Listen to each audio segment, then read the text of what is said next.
ગણેશ ઉત્સવના પ્રથમ દિવસથી જ સમગ્ર વાતાવરણ ભક્તિમય બન્યું છે ત્યારે સુરતના ગોડો રોડ ખાતે આવેલ અંધજન શાળાના બાળકો દ્વારા શ્રીજીનું સ્થાપન કરવામાં આવેલું છે, જેમાં ગણેશ ઉત્સવના પ્રથમ દિવસે ડીસીપી ઝોન 4 વિજયસિંહ ગુજ્જર તેમના સહપરિવાર સહિત આરતીમાં જોડાયા હતા।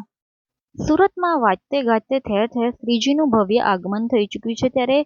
ગણેશ ઉત્સવના પ્રથમ દિવસે શ્રીજીના આગમન સાથે માહોલ ભક્તિમય બન્યો છે ત્યારે સુરતના ગોડો રોડ ખાતે આવેલ અંધજન શાળામાં પણ પ્રજ્ઞાચક્ષુ બાળકો દ્વારા શ્રીજીની સ્થાપના કરવામાં આવી છે, જેથી અંધજન શાળામાં ગણેશ ઉત્સવના પ્રથમ દિવસે શ્રીજીની આરતીમાં ડીસીપી ઝોન 4 વિજયસિંહ ગુજ્જર પોતાના પરિવાર સહિત ઉપસ્થિત રહ્યા હતા। ડીસીપી વિજય ગુજ્જર તેમની પત્ની અને પુત્ર સાથે પ્રજ્ઞાચક્ષુ બાળકો સાથે શ્રીજીની આરતીમાં જોડાયા હતા, તો સાથે સમાજ સેવી એવા ધર્મેશભાઈ ગામી પણ આ પ્રસંગે ઉપસ્થિત રહ્યા હતા। શ્રીજીની આરતી બાદ ડીસીપી વિજયસિંહ ગુજ્જર અને તેમના પરિવારે પ્રજ્ઞાચક્ષુ બાળકો સાથે હળવાશની પળો માણી હતી।